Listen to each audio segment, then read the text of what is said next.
Selamat datang di Langit Hitam, tempat di mana cerita nyata bercampur dengan misteri dan hikmah hidup yang tak pernah kita duga. Malam ini, aku ingin mengajak kalian mendengar sebuah kisah tentang cinta yang diuji, dendam yang kejam, dan pertolongan dari dunia yang tak kasat mata. Kisah ini datang dari seorang pemuda bernama Fahri, yang hampir kehilangan perempuan yang ia cintai karena guna-guna mantan pacarnya. Tapi yang tidak pernah ia bayangkan, penyelamatnya justru datang dari tetua kaum Bunian. Aku masih ingat bagaimana Fahri bercerita pertama kali. Suaranya bergetar, matanya berkaca-kaca, seolah masih tidak percaya bahwa ia sempat hampir kehilangan tunangannya, Almira, hanya beberapa minggu sebelum pernikahan mereka. Saat itu ia tak pernah membayangkan bahwa cinta dapat membuat seseorang begitu kejam hingga tega menghancurkan hidup orang lain. Segalanya bermula sebulan sebelum hari pernikahan. Almira mulai bersikap aneh, bukan sekedar sakit biasa. Tubuhnya lemas, matanya sering kosong menatap ke satu titik, tubuhnya menggigil walau udara panas. Dan yang paling menakutkan, malam-malam ia menjerit menyebut nama seorang pria yang dulu pernah menjadi bagian dari masa lalunya. Rama. Rama adalah mantan pacar Almira. Mereka berpisah karena sifat Rama yang kasar dan temperamen yang tak bisa dikendalikan. Almira pergi karena takut dihancurkan, dan kedekatannya dengan Fahri membuat Rama semakin membenci. Tapi semua orang mengira itu sudah berlalu, hingga kejadian itu terjadi. Fahri awalnya membawa Almira ke dokter. Mereka sudah bolak-balik rumah sakit, tetapi hasilnya selalu sama, Almira sehat, tidak ada penyakit apapun. Namun setiap malam, kondisinya semakin parah. Tubuhnya kaku, bibirnya membiru, dan Fahri membaca sesuatu yang menakutkan di mata orang-orang yang melihatnya. Ini bukan sakit biasa, ini guna-guna. Mulai saat itu, Fahri mencari bantuan ke ustadz dan orang pintar. Ail Ruqyah sudah dicoba, ayat-ayat suci diperdengarkan, namun Almira justru semakin kesakitan seperti terbakar dari dalam. Sampai suatu malam di tengah keputusasaan, Fahri nekat keluar rumah berdua dengan ayah Almira untuk mencari udara segar, berharap pikirannya sedikit jernih. Saat melewati persimpangan jalan menuju area persawahan yang gelap, Fahri melihat sesuatu. Sesosok lelaki tua berjongkok di pinggir jalan, menatapnya tanpa berkedip. Wajahnya pucat namun tenang, jenggotnya panjang putih, dan ada senyum tipis di bibirnya yang entah kenapa membuat Fahri merinding. Lelaki tua itu memanggil pelan, "Cucu, apa yang kau cari tak akan kau temukan di dunia manusia. Ikuti aku, jika kau ingin menyelamatkan dia." Ayah Almira langsung menegur, menyuruh Fahri abaikan dan kembali. Tapi hati Fahri seperti digerakkan oleh sesuatu. Hutan itu terasa asing, padahal ia sering melewatinya. Kabut pekat turun begitu saja, suara jangkrik, dan burung hutan mendadak lenyap. Hanya ada kesunyian menekan. Setiap langkah terasa seperti masuk ke dimensi lain. Fahri mulai meragukan kewarasannya, hingga akhirnya mereka tiba di sebuah pemukiman kecil yang cahaya lentera temaramnya menerangi jalan. Rumah-rumah kayu bergaya lama, sangat rapi dan indah, namun terasa bukan milik dunia manusia. Lelaki tua itu berhenti dan berbalik. Tatapannya tajam, namun penuh welas asih. "Aku tetua Bunian. Kami tahu apa yang menimpa calon istrimu. Jika kau ingin dia kembali, kau harus siap membayar dengan sesuatu yang sangat berharga." Fahri gemetar, suaranya pecah saat ia menjawab, "Aku rela kehilangan apapun, asal jangan dia." Tetua Bunian mengangguk pelan. Dan malam itu, hidup Fahri berubah selamanya. Malam itu, Fahri berdiri gemetar di hadapan tetua Bunian. Lentera-lentera kecil menggantung di sepanjang jalan kayu, memancarkan cahaya kekuningan yang lembut, tapi cukup untuk membuat bulu kuduk merinding. Tidak ada suara manusia, tidak ada suara hewan, hanya kesunyian yang terasa berat seolah menekan dada. Tetua Bunian menatap Fahri dalam-dalam. Matanya seperti bisa menembus isi hati. Dengan suara pelan tapi tegas, ia berkata, calon istrimu dirantai oleh ilmu hitam tingkat tinggi. Bukan santet biasa, ini guna-guna pengikat nyawa, dibuat dari dendam dan iri. Jika tidak dicabut dalam 3 hari, ruhnya akan diambil. Fahri membeku, napasnya terputus. 3 hari? Almira sudah hampir tidak tersadar. Tangannya mengepal kuat sampai buku jarinya memutih. Tetua itu melanjutkan, orang yang mengirim guna-guna itu bukan sembarangan. Ia mendatangi seorang dukun yang memakan tumbal manusia. Ilmu itu dipanggil menggunakan darah sendiri dan dikunci dengan rambut perempuan yang kau cintai. Hati Fahri mencelos. Ia langsung tahu nama yang akan keluar dari mulut sang tetua. Rama. Tetua itu mengangguk perlahan. Ya, lelaki itu menyerahkan jiwanya pada setan demi mendapatkan perempuan itu kembali. Ketika ia gagal, ia memilih jalan yang paling gelap. Jika tidak bisa memiliki, maka lebih baik menghancurkan. Kaki Fahri lemas. Ia jatuh berlutut, menatap tanah basah yang dingin. Hatinya berteriak antara marah dan takut. Ia tidak pernah membayangkan seseorang bisa sekejam itu hanya karena cinta ditolak. Tapi kenapa? Kenapa kalian, kaum Bunian, mau membantu aku? Fahri memandang tetua itu dengan mata berkaca-kaca. Tetua Bunian tersenyum tipis, namun sorot matanya menyimpan sesuatu yang besar.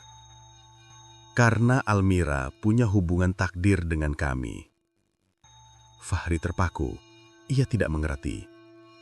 Kakek buyut Almira pernah menyelamatkan kaum kami ketika manusia memburu kami ratusan tahun lalu. Utang budi harus dilunasi, meski waktunya kini datang dalam bentuk penderitaan.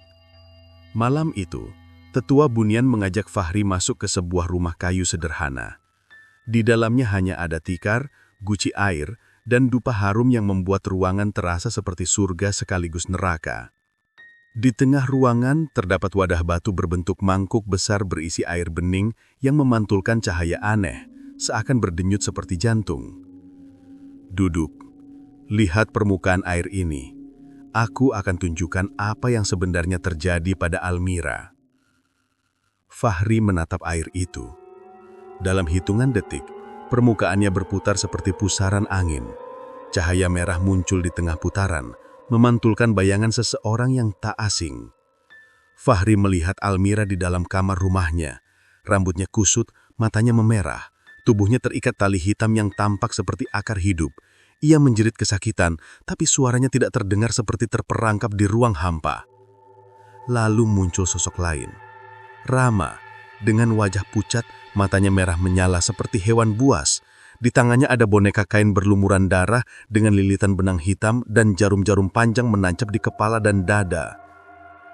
Fahri ingin berteriak, tapi suaranya lenyap. Tetua Bunian menepuk pundaknya pelan, membuat Fahri tersenjak kembali.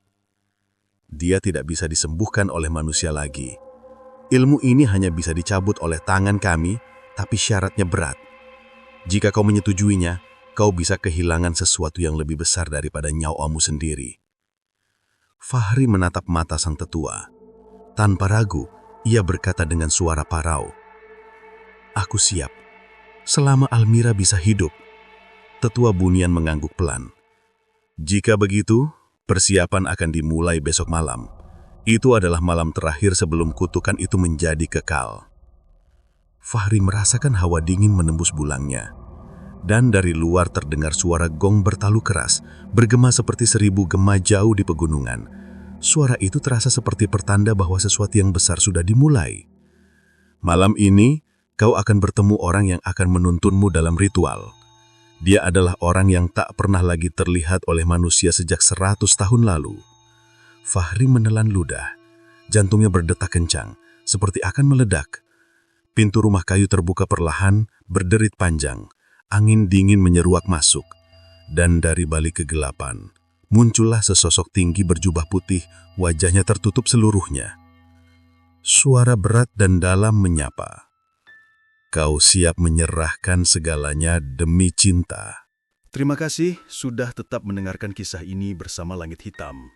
Sekarang kita masuk ke bagian yang paling menegangkan. bagian yang menentukan hidup dan mati Almira. Malam itu angin hutan berhembus lebih dingin daripada biasanya. Bulan hampir penuh, tapi tertutup awan gelap seolah langit ikut menahan napas.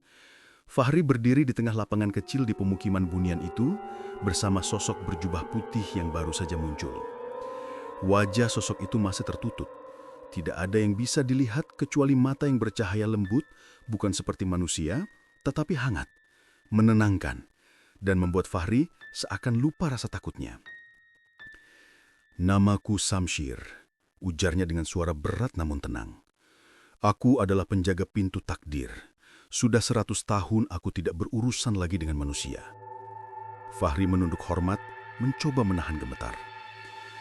Samsyir melangkah ke depan dan membentangkan tangan ke arah langit. Tiba-tiba, tanah di sekitar mereka bergetar pelan dan cahaya kekuningan naik dari dalam tanah, membentuk lingkaran besar dengan simbol-simbol aneh yang bercahaya. "Ini adalah lingkaran pengorbanan. Jika kau masuk, kau tidak boleh ragu sedikit pun. Jika kau takut, kalau kau mencoba mundur, ruhmu akan terperangkap selamanya." Fahri menelan ludah. Ia menatap cahaya di bawah kakinya yang terasa seperti menyedot tenaga. Tapi bayangan Almira dengan wajah pucat dan tubuh menggigil muncul di pikirannya, dan rasa takutnya berubah jadi tekad. "Aku siap." Saat Fahri melangkah masuk ke lingkaran itu, angin berputar kencang mengelilinginya. Langit yang daka berubah kemerahan seperti terbakar dari dalam. Gong besar terdengar dipukul bertubi-tubi dari arah gerbang kampung, menciptakan gema panjang yang menusuk dada. Samsyir mengangkat tangannya tinggi-tinggi. Dari dalam tanah muncul sebuah pedang panjang berwarna perak, berkilau seperti cahaya bulan. "Ini bukan senjata untuk membunuh musuhmu. Ini adalah alat untuk memutus ikatan setan dalam tubuh Almira. Tapi ada harga yang harus dibayar." Fahri memandang pedang itu. Pegangan kayu hitam dengan ukiran Arab kuno, bilahnya seperti tidak terbuat dari logam biasa. Harga apa? Samsyir menatapnya dengan mata yang tiba-tiba dipenuhi kesedihan. Setiap kutukan kuat memiliki penopang energi. Untuk memutusnya, harus ada pengganti. Kau harus menyerahkan kenangan paling berharga yang membuatmu ingin menyelamatkan Almira. Fahri membeku. Jantungnya berdetak keras. Kenangan paling berharga. Berarti kenangan pertama kali bertemu Almira, senyum pertama, tawa pertama, semua hal yang membuatnya mencintai, itu semua bisa hilang selamanya. Samsyir melanjutkan, "Kau mungkin akan berhasil menyelamatkannya. Tapi bisa jadi kau tidak akan pernah lagi merasa mencintainya seperti dulu. Kau bisa kehilangan ingatan tentang siapa dia bagimu." Fahri menutup mata. Air mengalir dari sudut matanya. Tapi dia tidak menghapusnya. Kalau cinta hanya hidup dari kenangan, itu bukan cinta yang layak untuk diperjuangkan. Kalau aku harus melupakan, akan kumulai dari awal, asal dia hidup. Samsyir terdiam lama. Lalu ia tersenyum. Senyuman yang mengandung hormat terdalam. "Kau telah memilih jalan yang benar." Tiba-tiba dari arah pepohonan terdengar suara seperti gong pecah.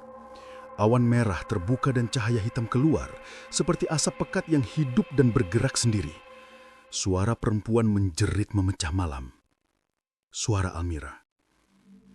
Di dalam lingkaran cahaya muncul bayangan hitam besar, berwujud manusia tapi tidak memiliki wajah. Lengannya panjang, kukunya seperti pisau bengkok. Ia mengaum mengerikan, memuntahkan suara seperti 1000 hewan menjerit sekaligus. "Itu adalah penunggu guna-guna, penjaga kutukan Rama," Samsyir berbisik cepat. "Kau harus memotong ikatan yang memelilit tubuh Almira di alamnya. Aku akan membukakan jalan.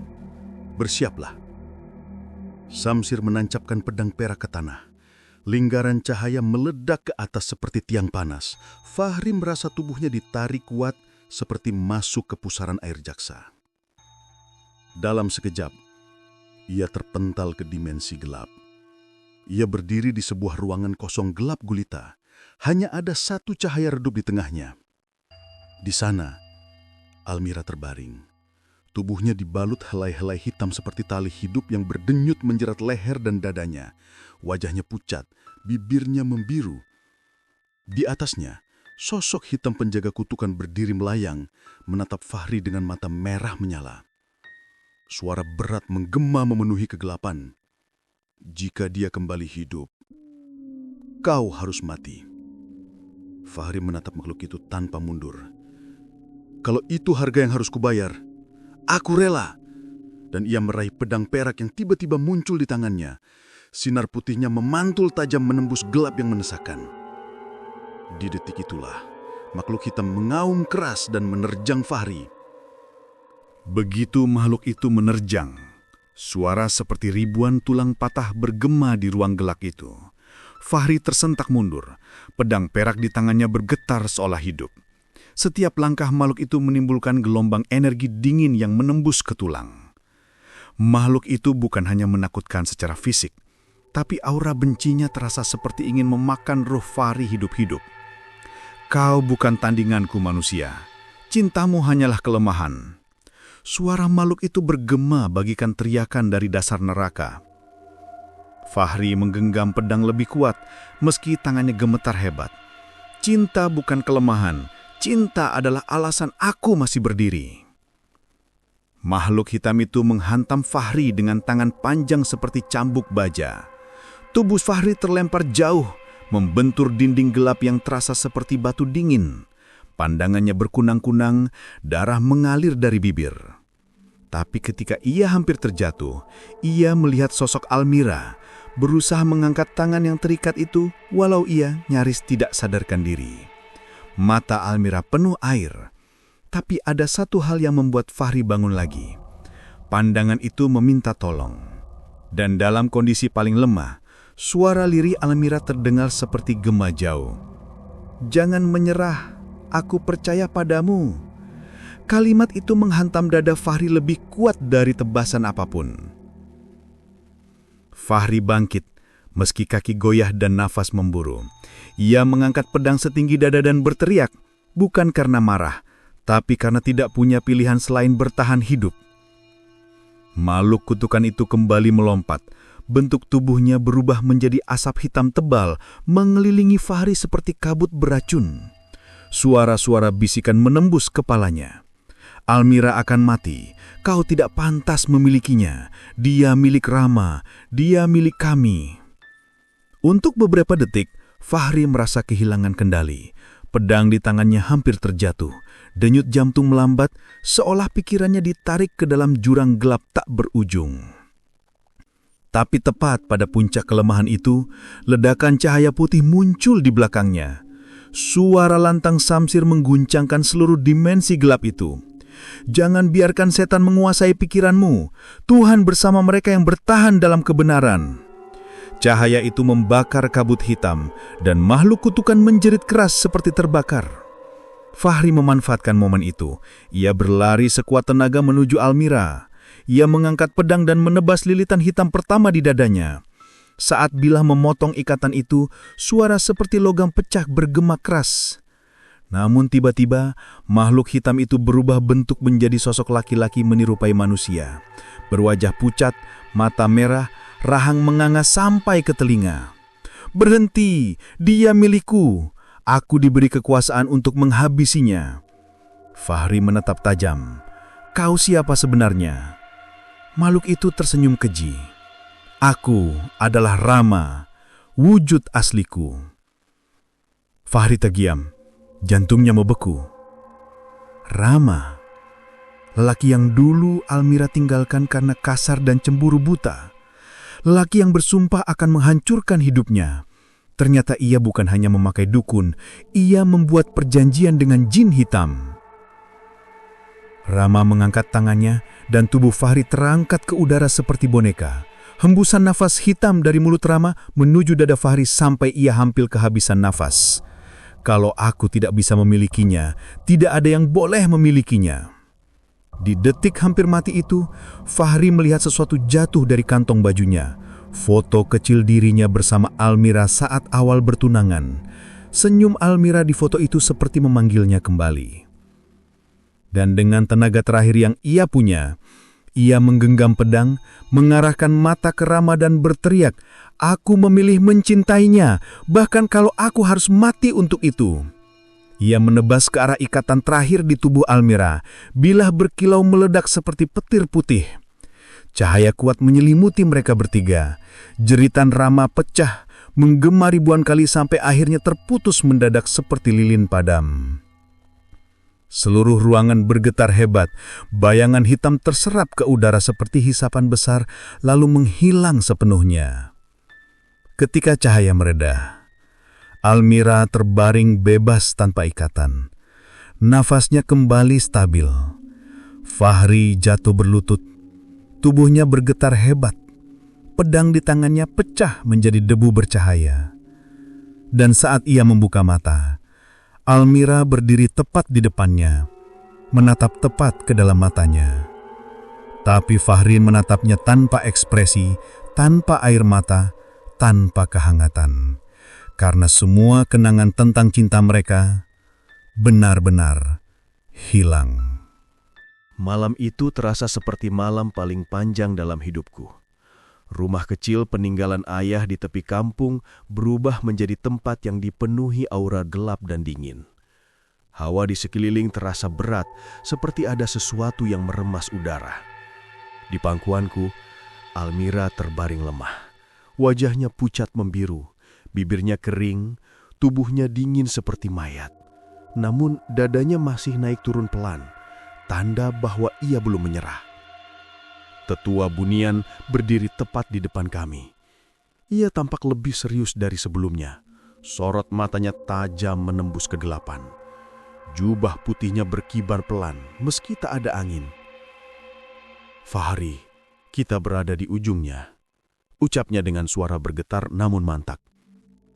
Sihir yang mengikat tubuh Almira sangat kuat. Raka mengikatnya dengan rasa benci dan dendam yang luar biasa dalam. Kalau malam ini gagal, jiwa Almira tidak akan kembali lagi. Dadaku seperti dipukul. Rasa marah, takut, dan putus asa bercampur dalam satu tarikan napas. Aku menggenggam tangan Almira erat-erat. "Aku tidak akan membiarkan dia pergi," bisikku. Tetua Bunian memejamkan mata dan mulai melantunkan bacaan-bacaan suci yang terasa seperti gelombang suara dari tempat jauh. Ruangan bergetar. Suhu turun drastis. Lampu minak berkedip cepat, hampir padam. Tiba-tiba tubuh Almira menegang keras. Dari kerongkongannya keluar suara teriakan yang bukan miliknya. Suara serak, berat, penuh kebencian. "Kau tidak berhak memilikinya, Fahri." Suara itu menggema, membuat bulu kuduku berdiri. Itu bukan suara Almira, itu suara Raka. Aku menggertakkan gigi, menahan amarah yang ingin meledak. "Raka, kalau kau lelaki, datanglah sebagai manusia, bukan pengecut dengan sihir hitam." Hawa ruangan berubah semakin mencekam.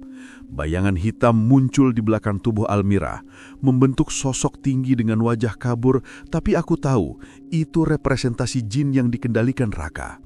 Sosok itu menggeram dan mencengkeram bahu Almira, menariknya ke arah kegelapan.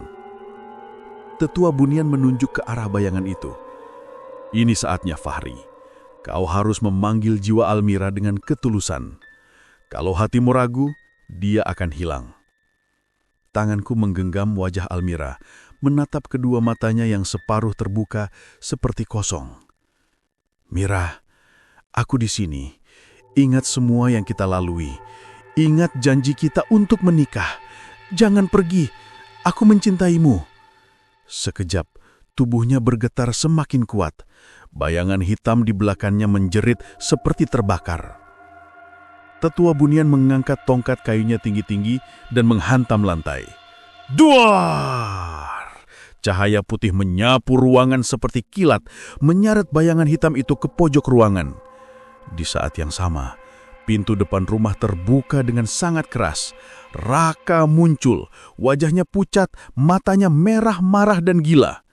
Ia berteriak, "Kalau aku tidak bisa punya Almira, tak akan ada seorang pun yang bisa."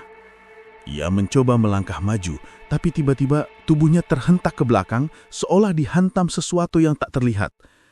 Tetua Bunian menatapnya tajam. Kau bermain dengan kekuatan yang bukan milikmu, dan malam ini semuanya berakhir. Raka menjerit saat tubuhnya membeku seperti batu. Dari belakangnya muncul bayangan besar yang tampak menarik sesuatu dari dalam dadanya. Energi hitam yang menggeliat seperti asap. Raka menangis, menyesal, memohon, tapi semua sudah terlambat. Bayangan hitam itu lenyap seperti debu tertiup angin. Raka pingsan, jatuh ke lantai seperti kain basah. Sementara itu, tubuh Almira tiba-tiba terasa hangat. Jemarinya menggenggam jariku pelan. Fahri, ia berbisik lemah namun jelas. Air mataku jatuh tanpa bisa kutahan. Alhamdulillah, kamu kembali. Tetua Bunian tersenyum kecil dan menepuk bahuku. Tuhan selalu bersama orang yang tulus niatnya. Kau memenangkan hatinya bukan hanya dengan cinta, tetapi dengan keberanian. Ingat nak, kebencian hanya membawa kehancuran, tapi ketulusan akan membuka pintu pertolongan yang tak pernah kau bayangkan. Setelah mengatakan itu, Tetua Bunian perlahan membudar seperti kabut pagi tersapu matahari. Dalam hitungan detik, ia hilang dari pandangan, meninggalkan kesan wangi cendana di ruangan. Aku menunduk menatap Almira yang kini tersenyum lemah. Kita sudah menang, Mira. Kita akan menikah. Dan malam itu menjadi saksi bahwa cinta yang tulus selalu lebih kuat daripada sihir paling gelap sekalipun. Hikmah penutup. Kadang ujian paling berat bukan datang dari musuh, tapi dari orang yang pernah kita percaya. Namun sebesar apapun kebencian seseorang, selama kita tidak membalas dengan kejahatan, pertolongan Allah akan datang dari arah yang tak tersangka, bahkan melalui perantara makhluk yang tidak terlihat oleh mata manusia.